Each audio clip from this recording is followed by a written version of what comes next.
This is episode 330 of Gold Squadron Podcast. I'm one of your host, Will Over the Hump Hegwood, and today I'm joined by Marcel. Cala dito te ves más bonito manzano.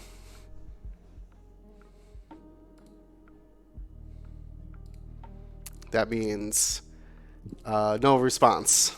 Everything is fine here. How are you? In Spanish, I'm pretty sure. Ryan. No, calladito te ves más bonito means, you look better silent. Oh, okay. All right, fair enough. We also have Orion. 0% is the way. Staniszewski. It's the only way. Otherwise, you're going to get blasted by random noises in Discord. Yes. And James, finale hype or Ritter? Yeah, you ready for that Ahsoka finale tomorrow? You better be. We're talking finale? We talking finale? Yeah! We are talking finale. That's right. I'm excited. What's going to happen? Who knows? Palpatine comes back to life, and then Rey kills him. Well, not for a couple more movies, I assume. Anyways, we got to thank the true heroes of Gold Squadron, and that's the GSP Patreons. Becoming a Patreon makes you part of the largest group of our supporters of what GSP does. We can't get out to these world qualifiers without Patreon support.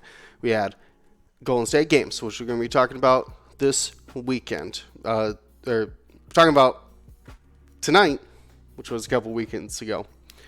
Next up is St. Lawrence, the Dion. Marcel, you heading out to Canada for that as well? No, I'm not. Well, Dion's going to be there at the St. Lawrence Open. And then, as well, me and James are going to make our third year out at LVO. So that's going to be exciting. That's in January. Yeah. I think at least it's my GSP's second year. But I think yeah, GSP's third year. So that's January 18th. Yeah, super exciting. But the only way we can get out to these is through your support. So check out Gold Squadron. You can also check out Gold Squadron on Patreon at patreon.com/Gold Squadron. So, speaking of world qualifiers, we got to talk about the Golden State Games. Me and James were out there for the lovely weekend. Amazing venue at the Foundry in Lux, and ended up being 10 rounds of X-Wing over 2 days. James, how was your experience with it? I had a great time. I did saw a lot of cool lists and a lot of cool people. Had a great time at an incredible location, incredible venue. The venue was magnificent to be, and that's probably an understatement, to be honest. Yeah, it was a restaurant type of place. Event center. Yeah, restaurants. It had a bowling alley in it, so not really just a restaurant.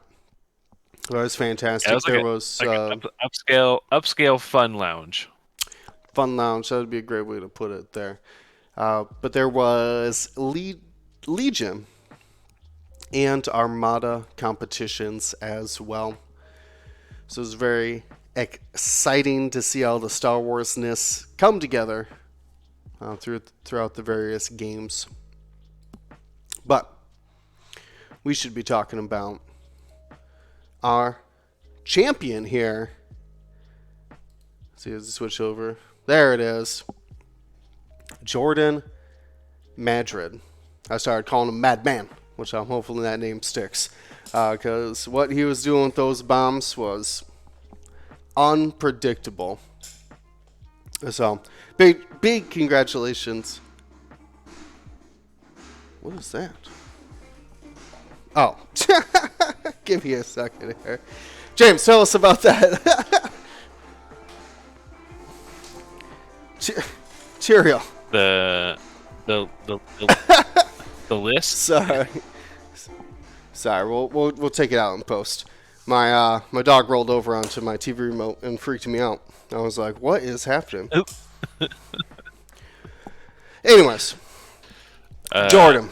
We're talking about the list. Yeah, Yes. the list from Jordan. Yes. Break it down for us. The real highlights of this list. These 2 Black Squadron aces out there. That's 2 non-limited ships. The I-3 TIE fighters. They did great, and every time we saw them, they were doing the Empire's work out there. Of course, we have Darth Vader, Battle of Yavin with Marksmanship Hate Afterburners. Such a great piece at 6 points. I mean, you gotta take Vader in some form in your Empire list. It's just too good to pass up.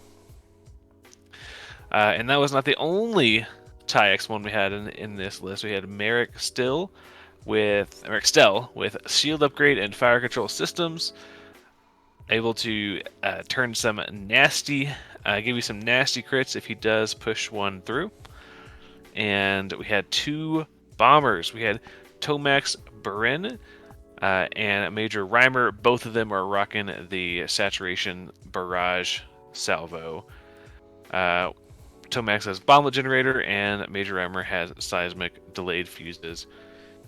And these bombers were doing great out there with their bombs. I think in the games that we saw Jordan play, he always seismicked 2 obstacles on the same turn with the use of those delayed fuses. Yeah, so, I'm trying to. and really just like, what was the math on it? So you'd fuse 1 turn 2, and then you would drop 1 unfused turn 3. So mix that in with Tomax's and a bomb generator. Yeah, so 3 bombs would go off at the start of round 3. And in one of the matches, it just like, I don't think it missed a single ship. Everybody took bomb damage from it. That must have been like the round 7 or so game, round 6, something like that. It was devastating to watch. It was a mess. Everyone was unhappy. I think it hit several of the Empire ships as well. Yeah, but they were willing to take it to get some critical, well, not critical, but some important damage on the opposing side. Pretty overall impressive. Overall, great list has had 2 non-limited ships in there. So usually we see another 4-point ship in the place of those 2 Black Squadron aces. Sure, yeah. Vizier, the Palp Carrier has been popular in these style of lists. Brian? Or just the 4-point bomber. Oh, sure. Jonas as well. Ryan, what do you think about these Black Squadron aces? Is it what's helping them succeed here? Or are they really the chaff to help the others succeed? So when with the bombers around, it is nice to have, because usually what I've looked at for the last 4 points when considering something along these lines is getting ships in front of the TIE bombers is sort of like linemen would in football for like a running back or protecting their quarterback type of thing. Like you want, if you can, having those buffer pieces that exist in front of those bombers helps reduce the ability for ships to close in on those bombers and jump to the range 1 or get in spots where they could you're blocking a potential arc dodge move, like they do a move and then would barrel roll out or boost barrel roll or some capacity of that. So getting those TIE fighters in there to sort of be sort of space clearing not in the realm of they're going to clear ships off the board. Their guns aren't good, but their bodies are helpful, and they're cheap enough to if one of them needs to just go fly off somewhere else and do some objective stuff, go for it. They will, if concentrated on, will still just die. But luckily they're only 2 points each. Yeah. I mean, can they be okay? And I mean, clearly they can win. Are they the overall right choice? I don't know. I'm personally not a fan of the Black Squadron Aces. I think someone like a Faroff could do a very similar job really well. Granted, it's not two separate pieces, but Faroff will probably actually last longer on the board than two separate TIE fighters. And they can split off, so they do have that advantage. But Faroff's a really good sort of lineman piece for those bombers too. So yeah, you can go back and forth. There's plenty of Empire 4 cost stuff. There's not. I don't think it seems like a deep roster at 4 points, but I really don't think there's that many that are competitive right now. So whether you want to spread out the points to upping one of your maybe upping Merrick to something and combining the 1 point left from one of the ties into like a Lareer instead of the two Black Squadron Aces, you can make Merrick into Soontir or something like that. I don't know. We've seen plenty of Empire variations. Not a lot of Black Squadron at the top, so it is different to see it. And I didn't watch him fly. I'm just saying what I would do would be using the Black Squadron Aces to sort of screen the bombers. There was a lot of the time they were objective monkeys. But when in chance, they would just take a different lane, right? They would just hold off and slow down the opposing flank while everybody else got to joust. So, actually, I found a couple different uses for them, to be honest with you. But a lot of the time, it was just blocking people so they would get hit by those bombs as well. Pretty impactful. Just like you said, I'll lead some bomb damage on my own TIE fighter if it means it kills or does good damage to, a more valuable ship on my opponent's side. Right. Yeah, pretty interesting stuff. Seeing non-limiteds take it all there. Accidentally flown. Jordan ended up getting his 5th win. In this format, you needed 15 event points to get into the top 8. And they didn't really... Mitch, who ran a great event, was being very coy about how many event points you needed to make day 2, which the answer was actually 9. So Jordan was able to get a break in round 7, because they did 5 rounds of Swiss on day 1.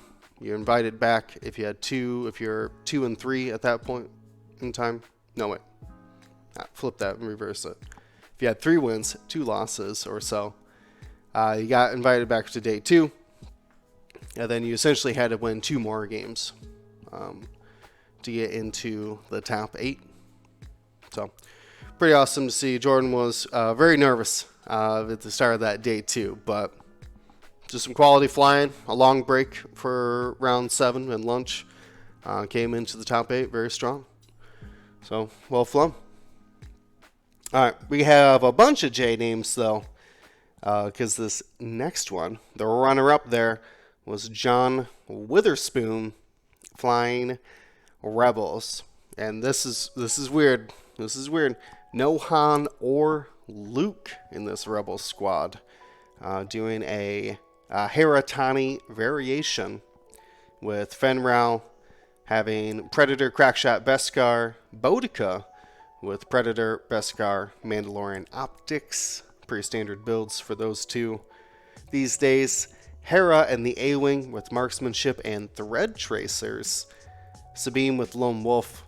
And Benthic Two Tubes, the Heratani enabler here, with Hopeful, Perceptive Co-Pilot, Generso, and the Pivot Wing.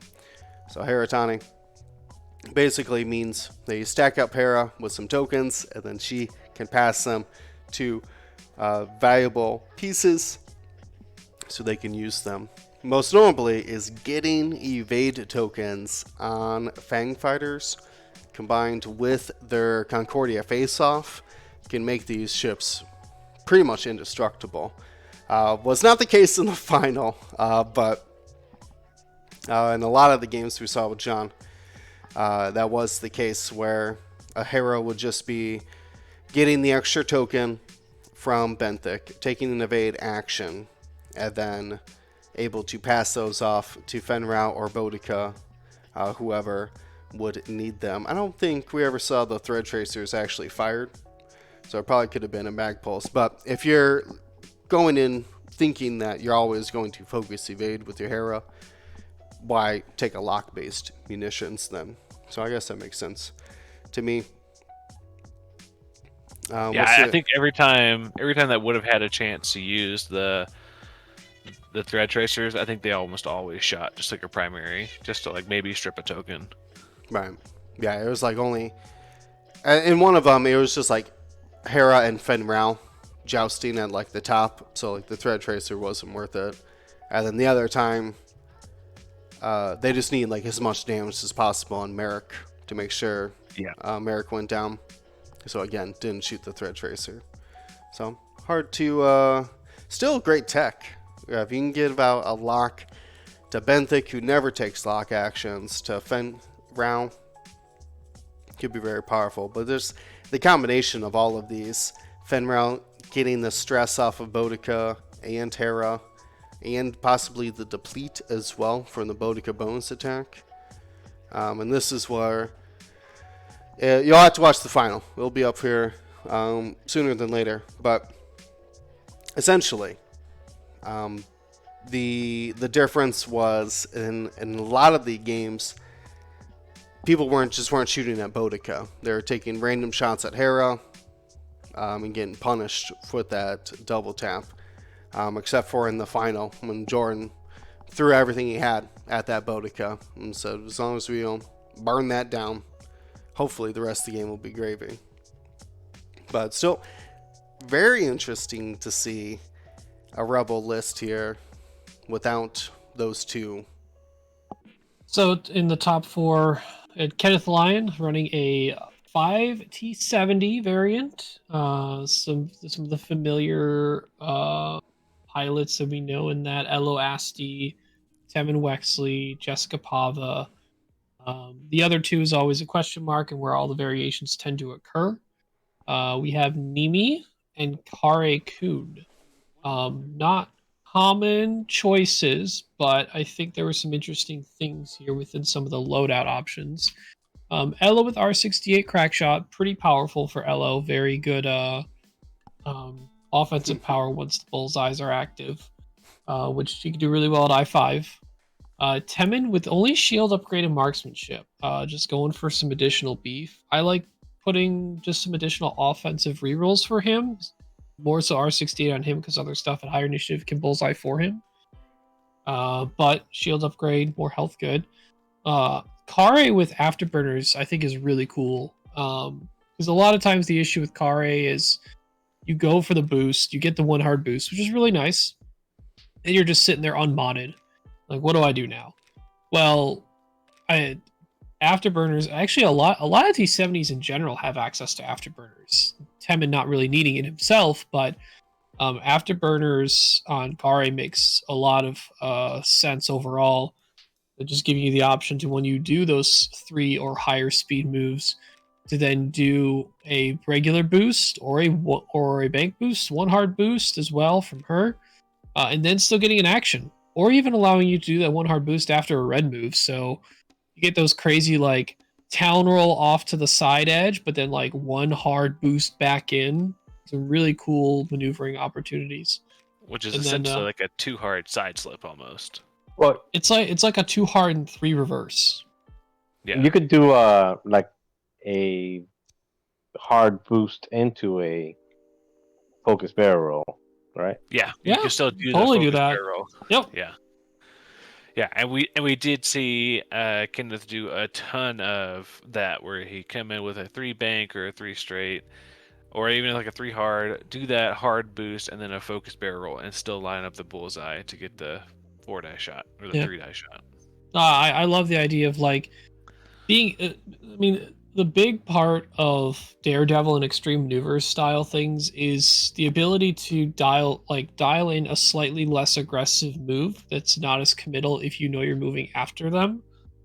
Example: instead of dialing in a 3 hard, you could dial in a 3 bank, and then depending on what you see your opponent has done, can opt into that harder bank boost instead of or the hard turn boost versus the bank boost, or just not even doing a turn at all and just doing a straight move and then seeing, okay, I did a 3 or 4 straight. What did my opponent look at me? Nope. All right, I'm gonna hook in and get at him like right away. It's a very Von Reg style thing. You just don't have the I6 information. Car age is just I4. So there's stuff that will definitely move after you, but there's stuff right now that you get to move after that does matter. Jess running the BB, Astromech, and Verosphere paint. I think this is becoming more and more popular. I think people are realizing that Jess, when she is commonly targeted with some of those torpedoes and offensive munitions that are lock based, and BB giving her still those extra charges, and that barrel roll maneuverability and system phase is very, very powerful. And then Nimi, also great with Verosphere because another low initiative T70 that wants to be targeted and take it off the board, but running with M9G8 as well. Not sure who Kenneth commonly target locked. I assume it'd either be Temin or Kare. I I think believe. it was. Yeah, I think it was a mix between Tim. I thought it was. Yeah, it was Timon. Yeah. Yeah, Sorry. because Elo, I was thinking. Elo and Snap flew together, and so they both had Yeah. rerolls. So. Yeah. Okay. Yeah, I think the M9, because Nimi's never target locking. Like if you have Nimi's ability active, you just take the focus and hold on to that. So that's a natural combo as well that works pretty good. Yeah, it's a lot of viable options for 5T70. Some moderate loadout adjustments I would personally make, but I also play a different list as well where I only take 3 T70s and Kaz and Lulo. I've been trying out Zori. Not a current fan, but I just like. I know the power of the plasma torpedoes for sure, so normally he's on Elo, but I think Zori is a little too plodding for me. I like speed, like flexibility. You don't like that 5K? That 5K from those from those Y wings? Sure. No, maybe I don't know, man. That's fast. That's fast and then shooting no good shot, most likely. No good shot. But I think this is a completely viable, good option. There's not a clear. So Nimi's probably the number one target, but Kenneth can also play around knowing that Nimi is probably something that gets targeted because if Nimi doesn't hold on to the focus, it's a lot worse for Nimi. But granted, you could say the same thing. If you don't get to hold on to your focus as a T70 to use it to shoot, it feels bad. It feels just worse with Nimi because that ability is so strong to get her attack power up to where you want it to be while you bring her. So, yep. Does anyone know? Actually, I'm curious. Does anyone know what obstacles? Small Gas. rocks, I think. Yeah, I don't can think it was definitely. anything. He brought 3 gas clouds. Really? Is that true, or is that just like Yasby accidentally saving my gas clouds from the last time? No, that probably checks out. 'Cause Curious less why damage he off would of do them. that. I mean, you could. They're all small base ships, so they definitely don't want to be ioned. Yeah, but their main action is focus, though. If you do need to roll over one, at least you have your offensive on.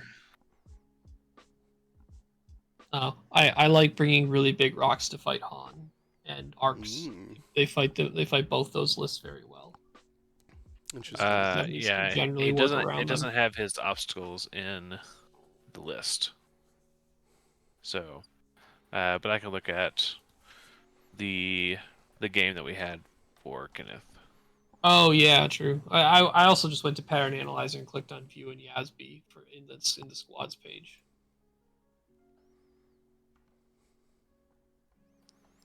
Why would that surprise you if he was bringing small gas clouds, or all gas clouds? Or gas clouds in general. Because there's a lot less consequences for the stuff it needs to like. Sure, arcs don't want really any large obstacles, but they are much happier seeing gas clouds than they are rocks. As same with Han, same with Rack, same with a lot of stuff.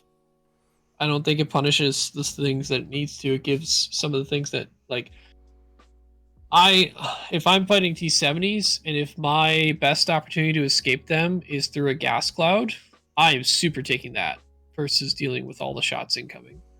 Versus I'd probably still go through a rock, but it's gonna hurt more. Yeah, he bought three. He bought 3 gas clouds. Interesting. Maybe we'll have to see what his reasoning was for that. Maybe he's got a different perspective on it. But let's keep it rolling here. Marcel, can you tell us about Joe's first order list?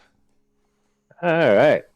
Joe had Blackout with Sensor Scramblers and Proton Rockets with Lone Wolf. Then he had Kylo Ren in the Wilo with Enhanced Jamming Suite, Instinctive Aim Predator, Mag Pulse, Warhead, and Advanced Optics. Lieutenant the Hughes with Crouch Edition Pattern Analyzer and Special Forces Gunner. Basically the target lock focus one. Commander Malrus with Clusters instead of Mag Pulse. And Lieutenant Gaelic with Heavy Laser Cannon and Proud Tradition. So, kind of an interesting choice there with Malrus and Kylo. Like, swapping out the clusters with the Mag Pulse on one or the other. But, I mean, it makes sense, especially with so many Arc 170s flowing around. Yeah, interesting that Joe didn't dip into the I6s, the Midnight, Von Reg, or like Quick Draw, anything like that. But stayed on Blackout, which seemed to be his all-star. That Lone Wolf and Proton Rocket combination was getting a lot of people nervous, so they'd turn away from Blackout. I think we actually caught a range 1 Blackout ability during one of his stream matches, which was crazy to see. I don't think that was possible, but to get the obstructed range 1. Yeah, I think our highest first order finish by far. I don't even know where the next highest first order would be. Not very high, let me tell you. Yeah, I think we're in the next. Where's the next first order period? I don't know. Down in 31. 31. Okay. So, yeah, there was... Which was 3. I think there was only 3 in the entire tournament. I think so. Actually, there's only 2 because one of those put the wrong. No, there were 2. Someone put the wrong list in. Did we ever figure out Wayne's list? No. No, but you also have Kenny T. Kenny T has first order Blackout. So you got 3. Okay. Yeah, I think there's 3 lists in there, but I think either. Oh, way. it looks like we did fix Winans list. Okay. All right. Okay. And then there were 3. Interesting. Well, let's get through these lists and we can talk some overall meta stats here. I'm going to breeze past the rest of the top 4 here. Nick Sperry, who's that? Chicago's own 312, coming in here for another top 8 finish at a World Qualifier. Rocking the same list he's been using all Store Championship. This is the non-boy Vader, so this would be starter pack Vader. Merrick Stowe with Fire Control System Shield Upgrade, Tomex Saturation, Barrage Bomblet, and then Backstabber and Mauler in their boy versions there. Powerful All list. 5 and above. Yeah, high initiative. It does warm my heart to see Merrick Stell like multiple times in the top cuts. Like just goes from like, well, that's a fun ability to an actual like competitive piece. Just really brings joy to my heart. Let's see though. Here's one I do want to spend a little bit of time talking about. Joe Churchman brought a scum list here with Fenrau using Beskar, Optics, Fearless, and Predator. So really lean into offense there. Old T with Beskar, Crackshot, and Fearless. Dirge with false transponder codes, proton cannons, and marksmanship. Lee Mackay with R4, B11. That's the reroll your green dice for a bad token on you, and plasma torpedoes. So really doing their best Tomax burn impersonation there with a Sat Salvo. Then Bosk with Lone Wolf. And I'm pretty sure this list also is built as 6, 5, 4, 3, 2 as well, which is a list composition didn't even think that was possible. But you can build lists like that. I just want to hear your guys' thoughts on this 5-piece scum making a big splash in this World Qualifier. I think it's some of the pieces that make sense overall, like Fenrau, yep. Dirge, sure. Limakai, probably the better 3-pointers in Scum. Not saying a lot, but it's one of the better options right now. Especially with plenty of shields around, good plasma carrier, I5, R4B11, as you said, some statutory and salvo-ish.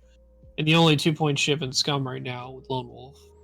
Z95, so it's only so good, but serviceable. I think the biggest is actually the Fenrau loadout. I really think, and I think I looked at some stats with Chris Allen's advanced targeting computer site, and he's got a page that goes into the breakdown of the success rate of pilots based upon the upgrades that they take. And Fenrau is seemingly vastly better when he equips either shield upgrade or burnout thrusters, which this has neither. Just the full suite of, we'll take Beskar plating in all versions, but Mando Optics, Fearless, and Predator instead. So, kind of just taking the full amount versus taking, I think Mando, you can combine Mando Optics and Predator into burnout thrusters, which can make Fenrau really dangerous and can get back in the fight much faster. Because the Fangs, they make their first-ish pass, they get their Fenrau gets their big shot in. Probably has to do with linked action for repositional purposes, so he's stuck stressed with only 2 speed moves. You likely know which way he's turning, so you know the general direction he's going to go. So he's either doing a 2-bank or a 2-turn, or he's leaving with a 2-straight or 3-straight. You got to leave for 1 turn and try and get back around the next turn. Well, what if you left with a 2-straight but 2 taloned already, and I'm like back in right away? Or you're closing the distance when you're engaging difficult targets, or putting early board pressure with that long slam early game. That's interesting. You think at the afterburners isn't even a question. You think go right to the burnout slam? Yeah, definitely. Also, burnout's 2 points cheaper than afterburners. That's true. As well. Afterburners is 8, burnout's 6. Okay, so you get some value there. In addition to the extra kind of maneuverability for it. That's interesting. I would imagine, yeah. If you don't load up on offensive upgrades like Joe did, you're gonna have to do some dancing. I don't think Joe's dancing too much with his Fenrau. I think his Fenrau is coming in, trying to roll 5 dice attacks at people. Yeah, 5 dice attacks that will hit. Yes. With Fearless Predator, they should hit. Something will land there. All right, but let's go through. Let's see.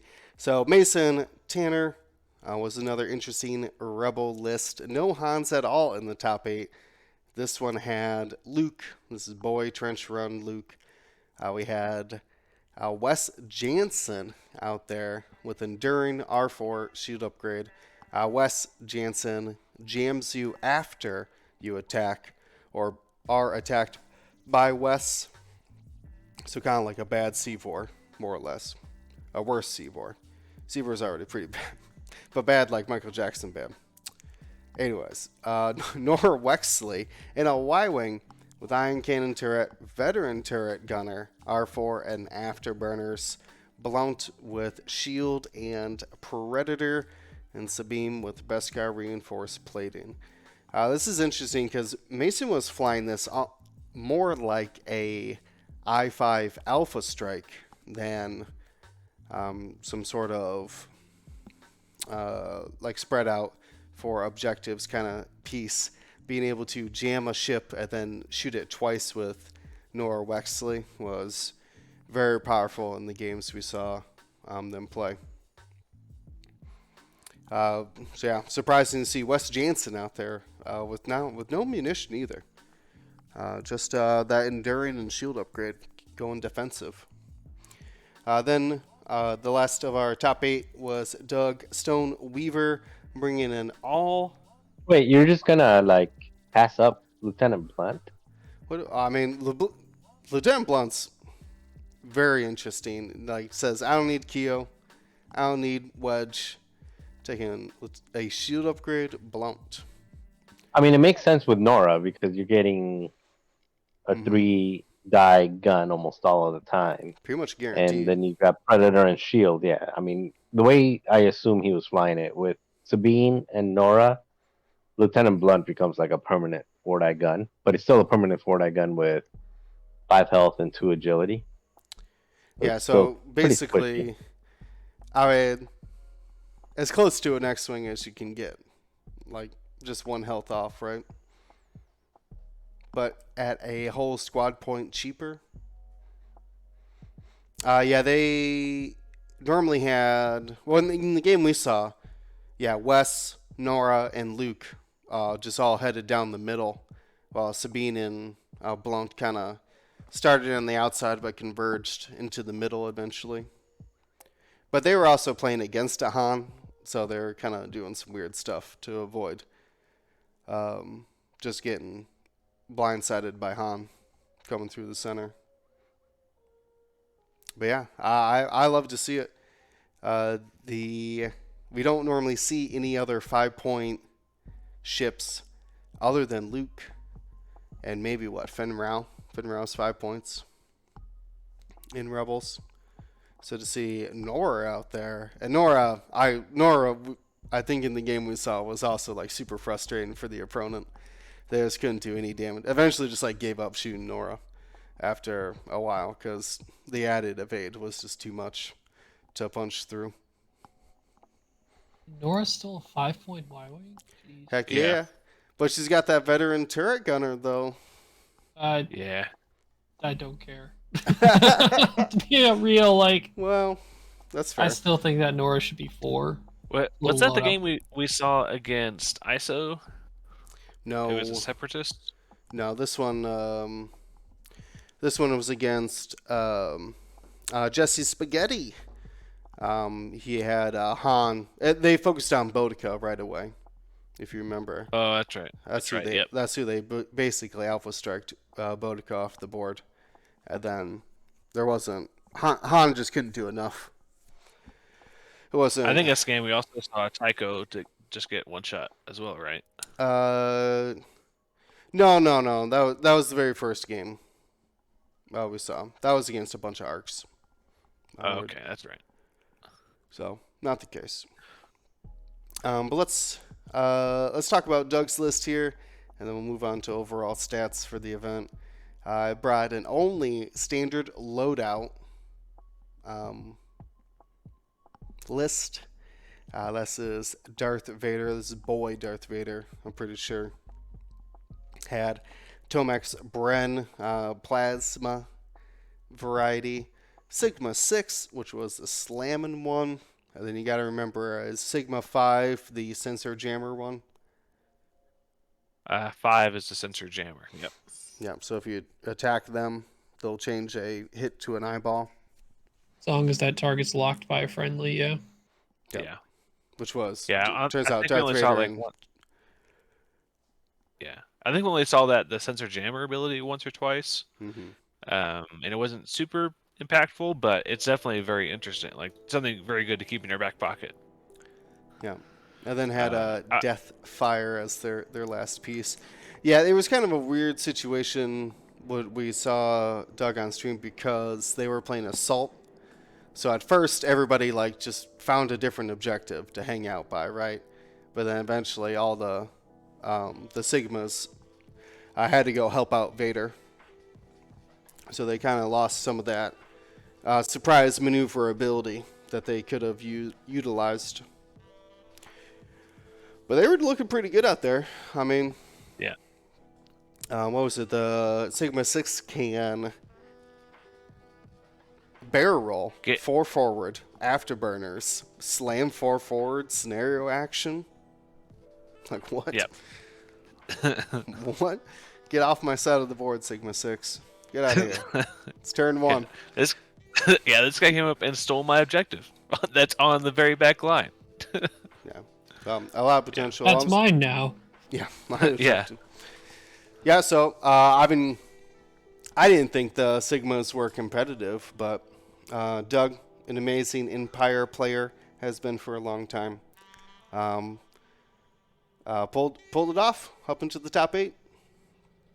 So pretty impressive there. Let's head over to the stats. James, tell me about these stats. What should we be looking at here? What's some exciting stuff? Yeah, I'll just hit the boring things real quick. Most played faction was Rebels at 14. Next with Empire at 10. Republic at 8. And then we had Resistance and Separatist at 5 apiece. And then Scum and First Order at 3. So definitely a big Rebel field, big Empire, big Republic, which is expected. But all 3 of those factions have been doing well in the meta lately. As far as performance and actually getting into the cut, we had a 33% cut rate from both Scum and FO, and a 30% from Empire. So all 3 of those factions doing pretty good to get their lists into the cut.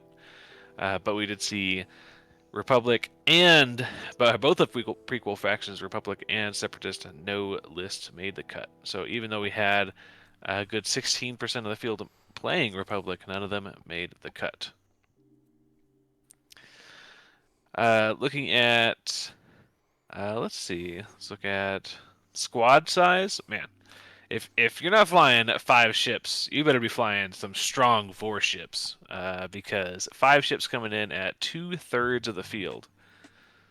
Yeah, so many 5 ship 4 all 4 points. So many of those.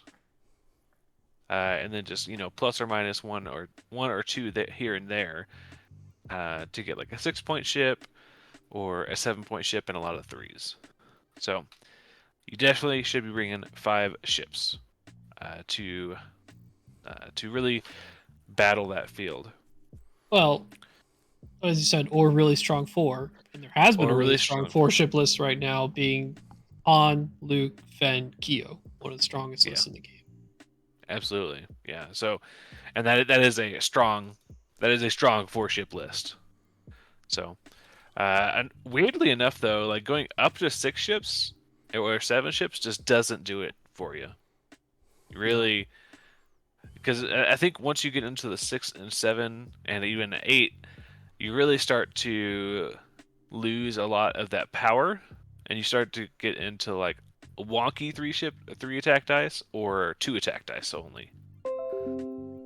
So it's going to be difficult for you to output damage, and you probably also have low health, which means you just lose ships left and right. and you just don't have any staying power in the fight. So Yeah, I mean, you don't have that super ace out there either, right? You don't have a fire exactly. spray or a Fenrir or Darth Vader or anything like that. Yeah, even most Darth Vader lists. I mean, I would say almost all Darth Vader lists are bringing 5 ships. So, and that's it. That's a huge super ace. So, looking at pilot cost distribution, we see that 4 is the highest and the average for the cost of the ships that you're bringing. So definitely a bunch of just like a lot of people bring in just 5 4-point ships. Makes it easy for for both players of like, wait, how much is that one? Oh, it's just 4. That one's also no, they're all 4. They're all 4 points. So definitely makes it easy for everybody there. Then looking at initiatives that people brought, I mean, still just the standout at initiative 5. If you're not bringing at least one initiative 5, you really need to be having ways to deal with initiative or higher initiative ships. So whether that be ships like Nimi, who like to see other high initiatives, or ways to get like meaningful blocks off, or just like lots of ships.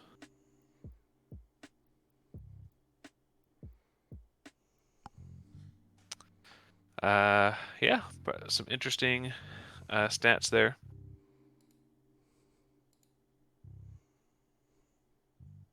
Anyone else say anything that really caught your eye? I just wanted to give a shout out to Tommy and his 7-ship squad. We caught it on stream. The 5 Tri-Fighters, HMP, and a Vulture. It was a sight to behold. Not his best game, unfortunately, on stream, but Yeah, I really wish we could have gotten a game that he just nailed it, because I need to know how to do that, because that like the Tri-Fighters just look so much fun. Yeah, had thread tracers, Ryan, on his Vulture, so I actually opted for all I3 Tri-Fighters. Okay.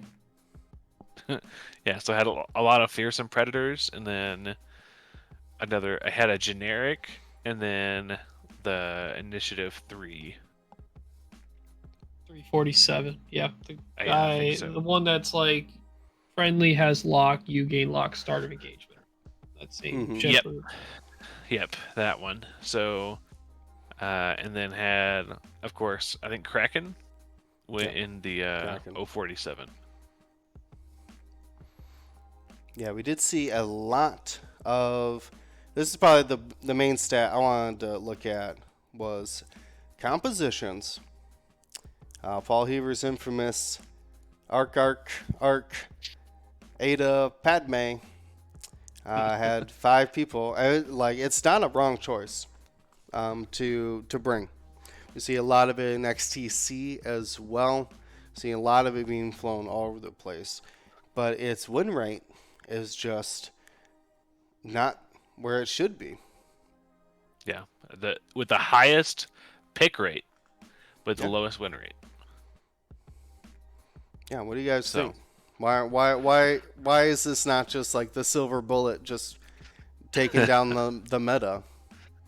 That's what it was supposed to be doing, Ryan. Why is it not? Talking about the arcs? Yeah. Why isn't this arc doing what it should be doing, which was getting It's actually wins? a difficult list to fly. You can't just pick it up and expect to. So this is likely the like journey of the average arc player, right? You see it, you pick it up, try it out. Oh, this jousts really well.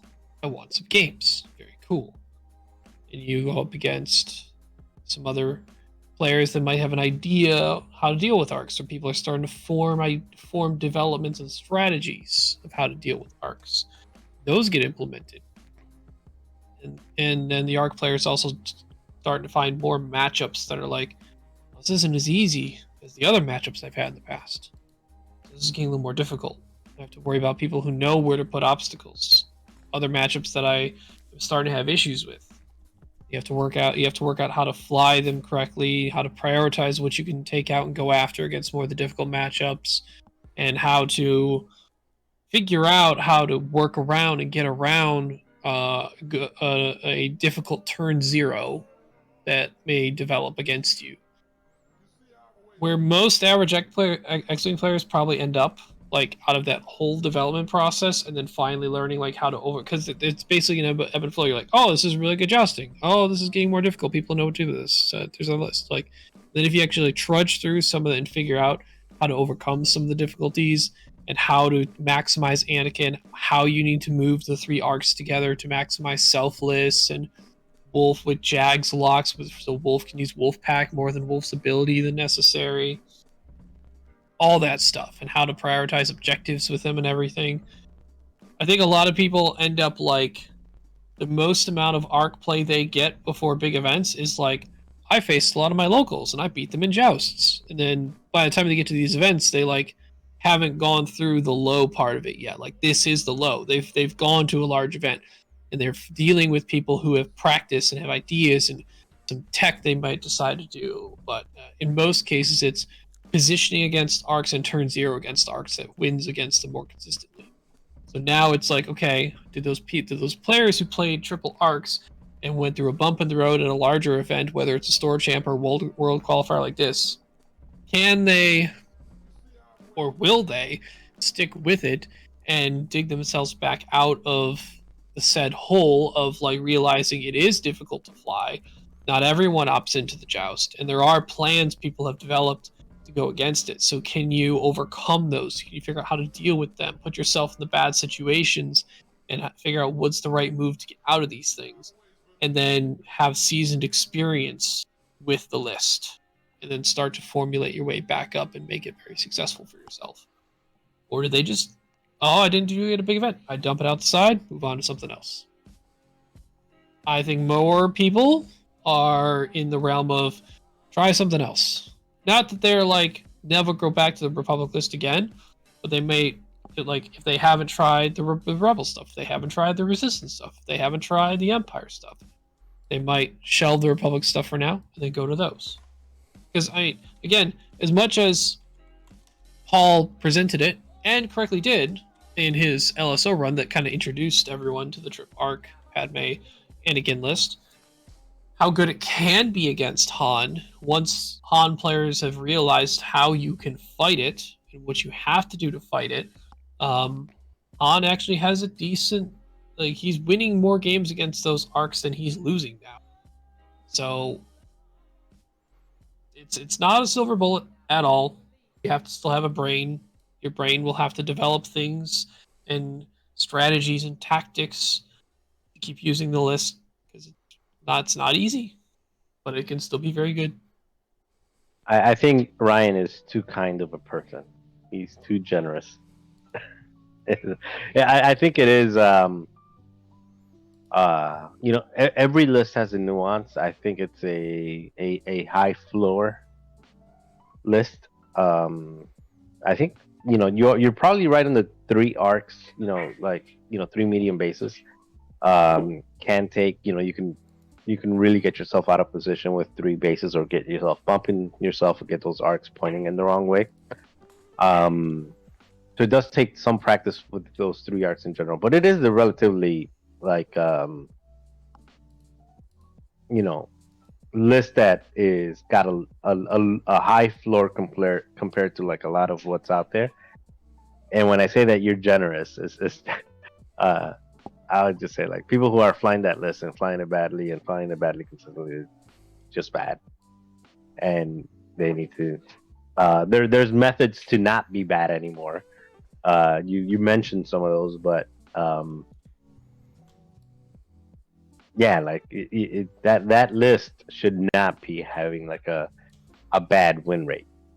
It should not. So if it's got a really bad win rate, I would put it on the player. Like, what are you're I'm not gonna say you're bad at X-Wing, but let's say you're bad at that list. If you can't win with it, or you can't be 500 with it. If you can't be 500 with it, you're yeah, like you've gotta you've gotta, like either that's not your style or something, but yeah, some's not working. Sure. Yeah, like it should be it should be a pretty successful list, but I do think like there's a reason why I don't play it.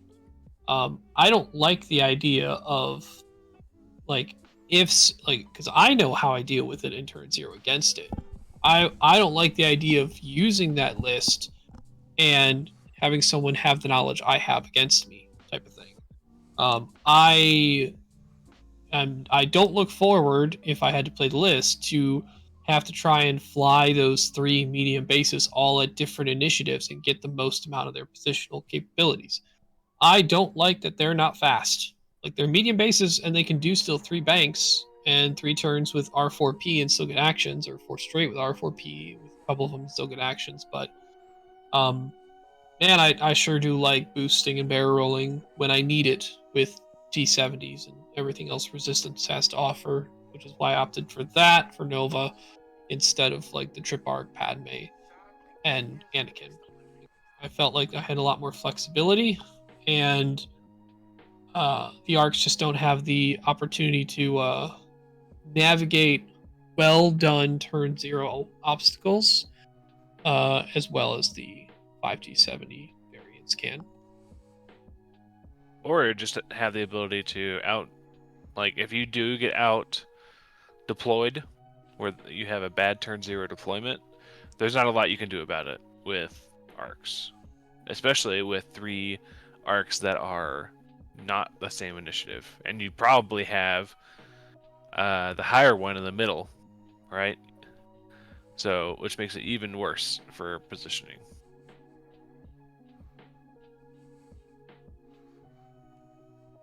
Interesting. Yeah, I think it's probably just picked up, you know.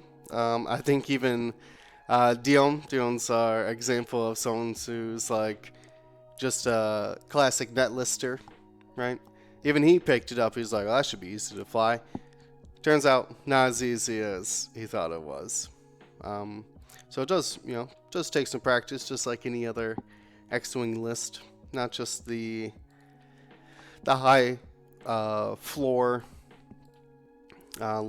list to beat all the other ones.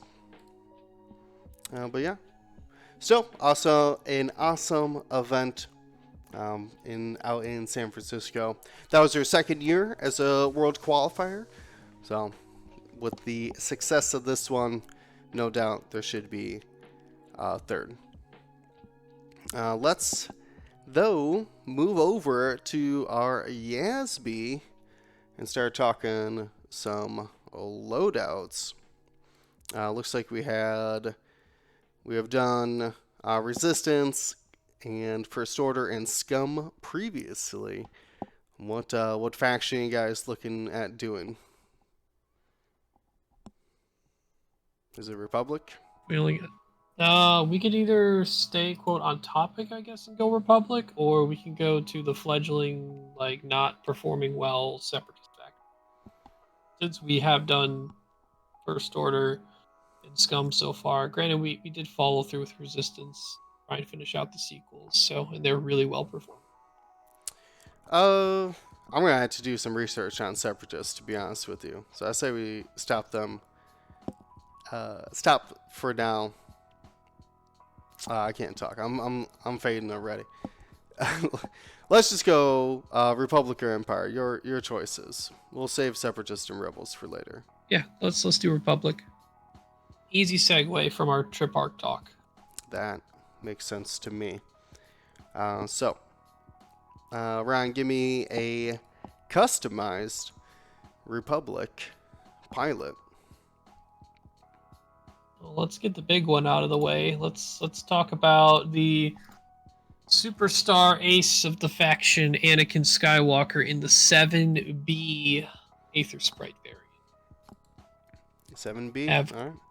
quite a few options here. And actually, they're harder to think about because I recall when I flew Anakin pre-points change for Worlds, it was almost kind of very well set as like a or at least it felt set to me. Some other people preferred other variations.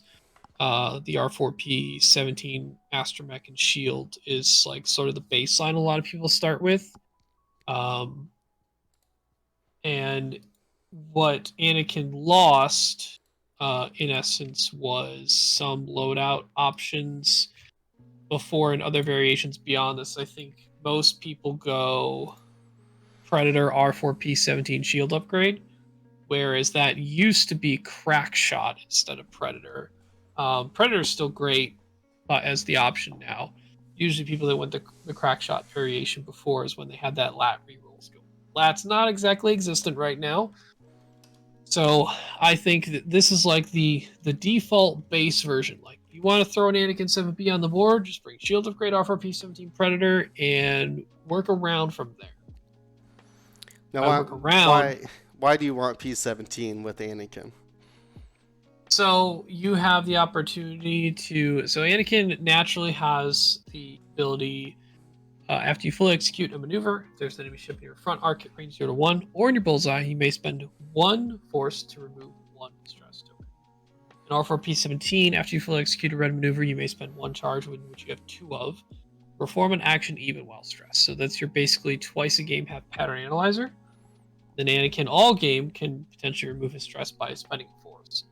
So you could, with R4P17, do a move, trigger a charge to do an action, and then if you have a ship in your front arc at range 0 to 1, or in bullseye, all the way out, you can spend a force to then remove the stress and do your regular action, if you wish. Or even, you can, if you have all your force, at least 2 of your force available, you can do R4P17. You could, then clear, but then you'd have to, if you want to use fine-tuned controls, you have to have a ship to an enemy ship to qualify Anakin's ability both before and after your reposition. Technically do that, then still do your action.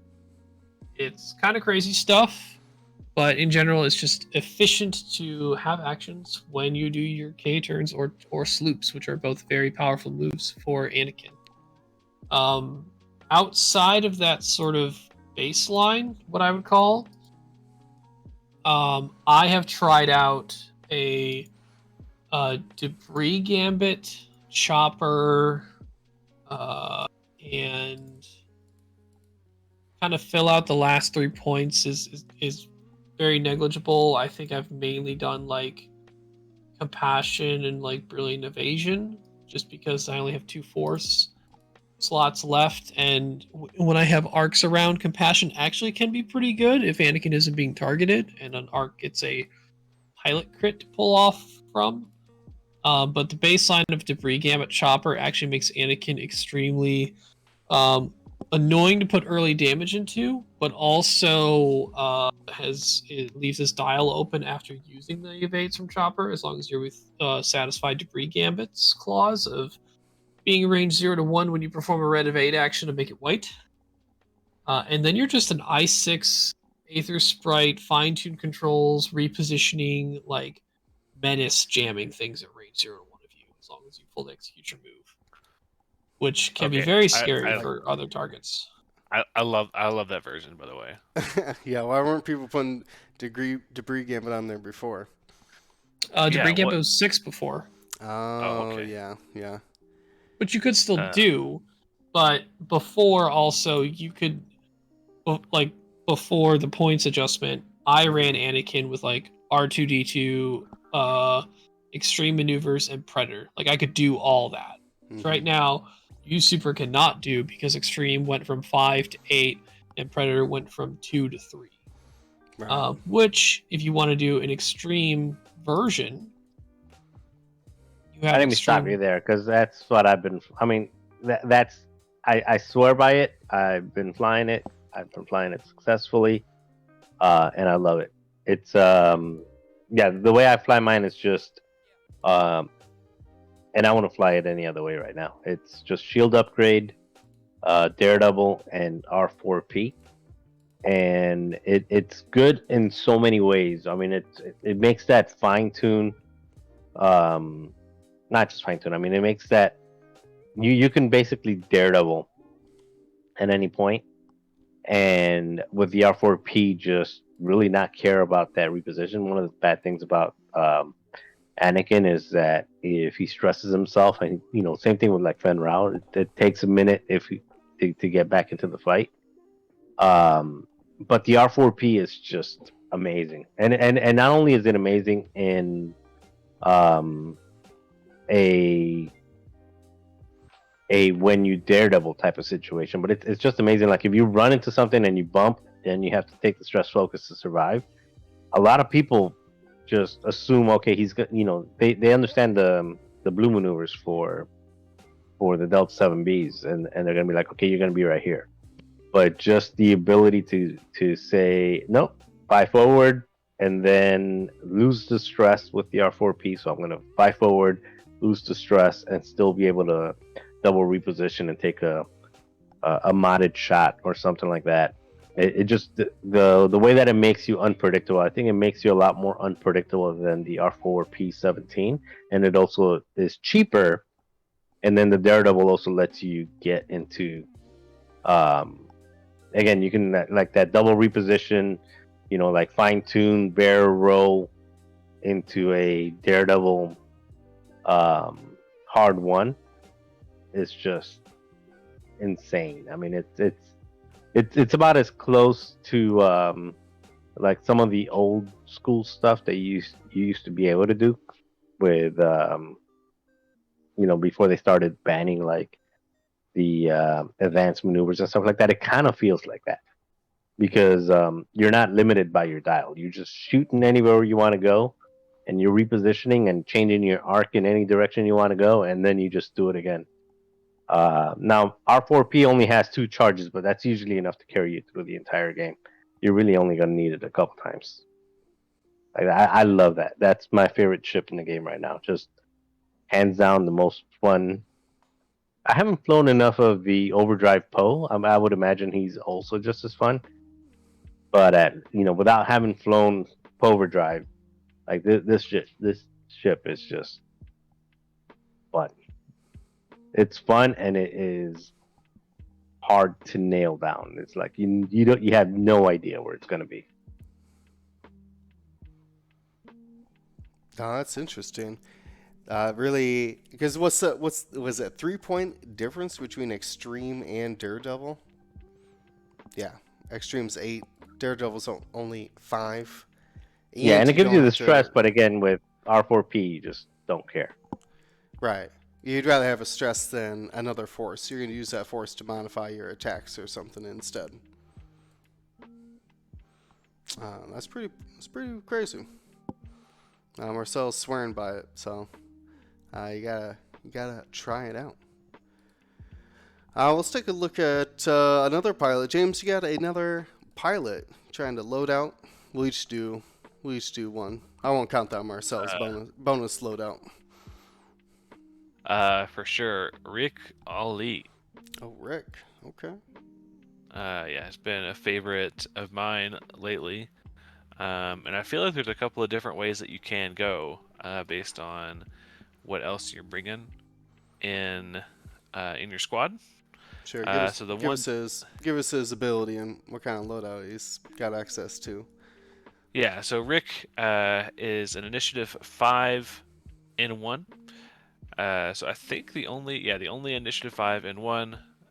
So definitely the ace of this chassis, and also has the ability to perform be a 3 attack 3 agility ship as long as you are moving faster than your opponent. So as long as it says while you defend or perform a primary attack, if the speed of your revealed maneuver is higher than your opponent's, you roll 1 additional die. So out there, if you have a revealed, he wants to go at least 3 to get his evade. So if your opponent is not going speed 3, you are getting all of those additional dice, and you're getting that evade for full throttle. So it can be countered pretty easily by them just doing a lot of 3-speed maneuvers. But if you can counteract it by doing it 4-speed or higher, like lining up a good lane, you can still get your attack dice. But what I have been running him with has been Juke. Just really leans into him going fast. So you definitely need that, like the evade, shoot with that evade and get that Juke effect. I've also been running him with Lone Wolf, and then a R4P astromech. So able to, if he does end up getting blocked one turn, and he has to take that bump focus, at least has those 3 turns to get back into the fight that are blue now with that R4P. So this is the version that I've been running, and it's good to throw Rick onto the flank, and he can usually take 2 ships by himself, and can definitely handle 1 ship, like one versus one, really well. But there's also different versions. I mean, you can just go the old school route of just slap an outmaneuver on there. He has the 12 loadout to do that, which is definitely a viable option. Has that big front arc, and if you are flanking and being very cagey with him, you can still get those shots off. I have seen just people doing the Predator. What was it? I think it was Predator, and I think it was. I think it might have been Predator Crack, and then Fire Control, and then R2C4 to spin the evade on that attack as a calculate.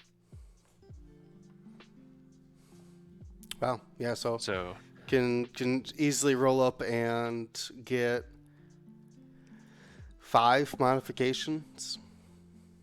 No, 4. yeah, so Crack shot, predator, fire control system, and the evade. Yeah. Just roll up with 4 offensive modifications.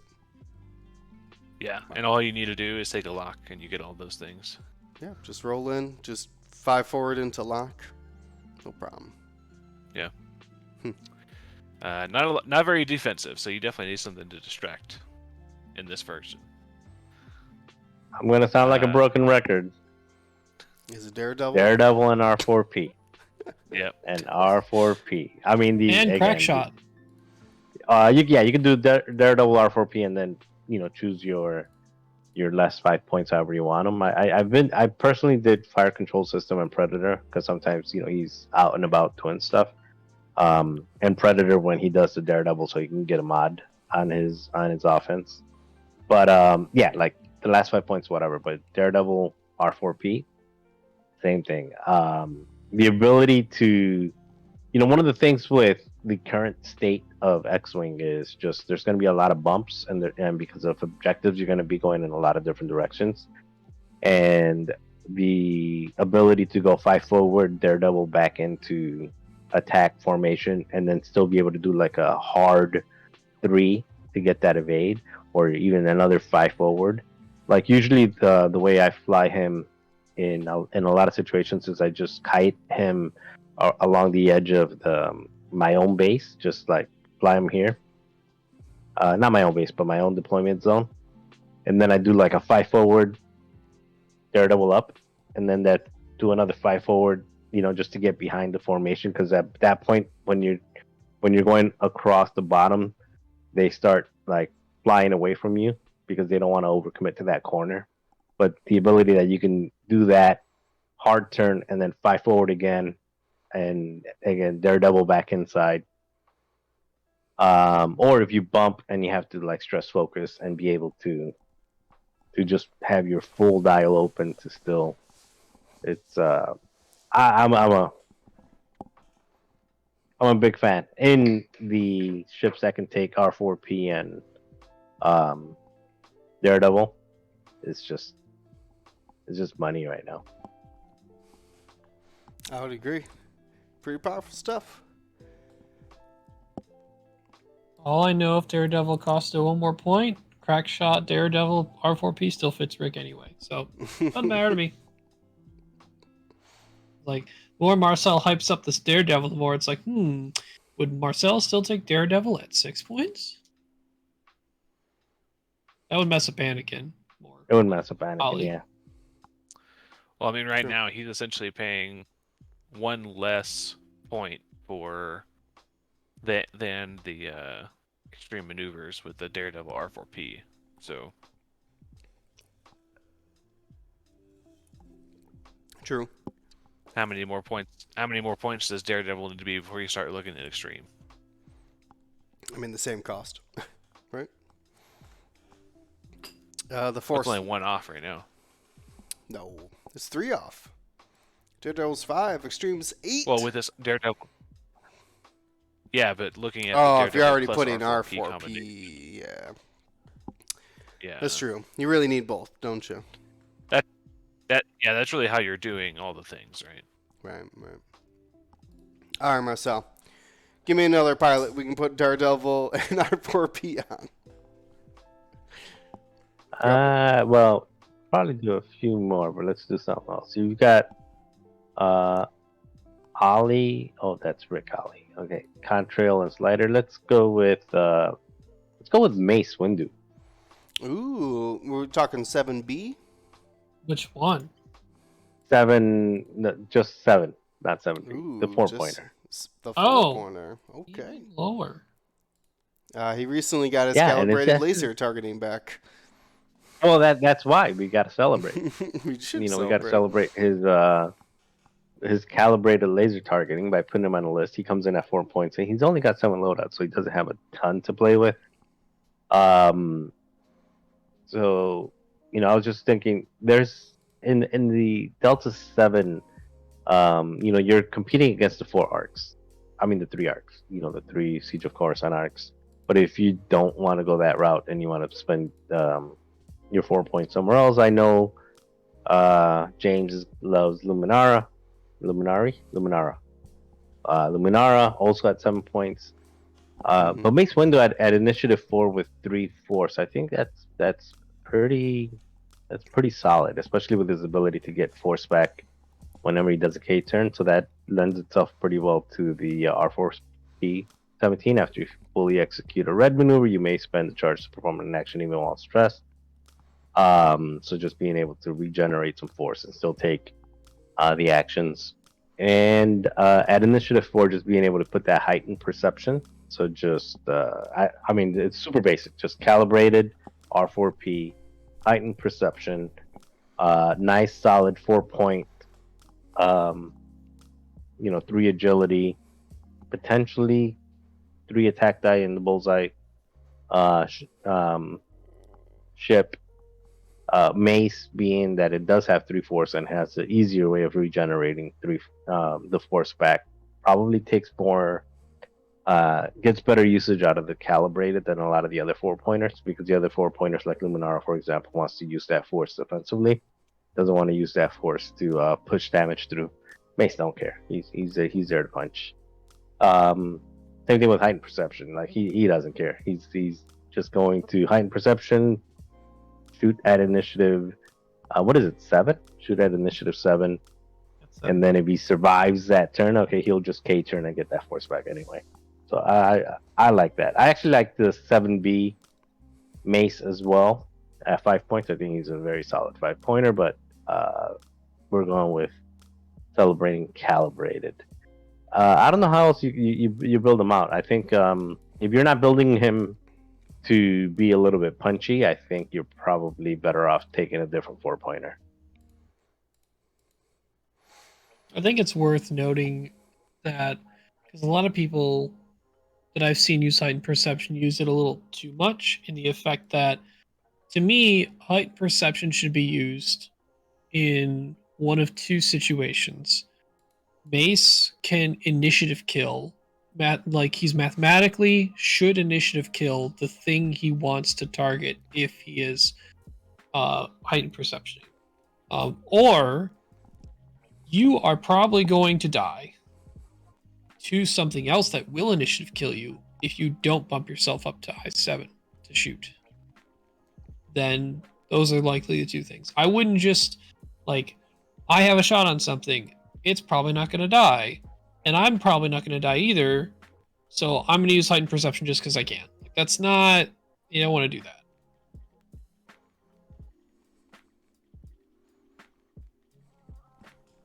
Yeah, it feels like the I'm not sure R4 what other. P17 is just so good. But the only other loadout I came up with was Brilliant and R7A7. How about you, James? Would you take a look at? Yeah, the brilliant. Yeah, the brilliant R7 A7 is pretty good. The only other thing I was thinking about was taking him in a 5-site list. Oh yeah, I was looking at the Foresight as well. That snapshot like bullseye weapon. They can shoot at people when they move. You can still. Oh yeah, you have to run an ADA though. In ADA or 2 to run the 5-site these days. Yeah. I'm pretty sure. Oh yeah. Yeah, that's right. you only need to run one of them. Who's your last? Yeah, but Oh, it's Lumi, isn't it? Yeah. yeah. That's nasty But looking. I mean, you can go. Yeah, you can go 2 ADAs and get a little bit more. You can go the Kit, Shakti. Fisto, Sure. and Shakti, which that may be better, because you can keep over focuses, you know, Sure. or those evades. That's but yeah, just the crazy talk. throwing. Yeah, throwing Mace into a 5-site list could be pretty nasty because he can also take Compassion. I'm pretty sure most of them get. Lumi only gets Foresight. I think Barris only gets Foresight.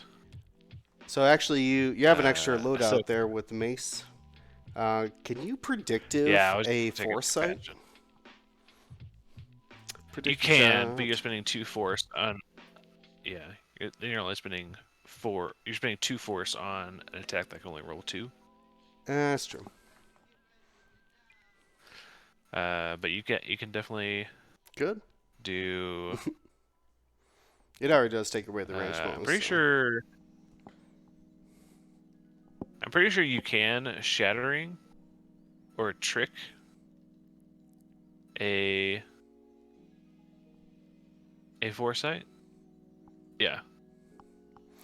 It says your dice So you could trick cannot be modified otherwise. So you can't add the shattering. You could trick it though. You can't. You can trick it. Yeah. Tricks rolling. So you more could do dice. that with both with Kit Fisto and Shakti. You could just trick both their Foresights as well. With the Adas. Yeah. That's You're leaning. ridiculous. We're leaning really far, but That's ridiculous. I like the idea, but Yeah. it ends up being ridiculous. Yeah. Well, all that to say, you could take Foresight on Mace. It is 6 points nowadays, so it's a little expensive, but yeah, it is also just a good gun to use if in range 3. I mean, if Is you're out it of force, removes it's range better bonuses? than your CLT. I Like mean, if it you're has out of its force, it's own better than your built-in CLT, mod. Yeah. If you don't plan to spend your force, the Foresight at range 3 is better. That's true. That's pretty good. Yeah, it's pretty good. So let's see. Who did we cover so far? We talked about Anakin, Rick, and that one. So that one's to me. I'm actually going to take a small detour in our list discussion. In our loadout, and I'm gonna try to do it the opposite way, Ryan. I love your debris gambit chopper. And we're gonna try to reverse engineer. Who else can take that combination? So I need talent, astromech. I need what, 12 loadout? Adigalia.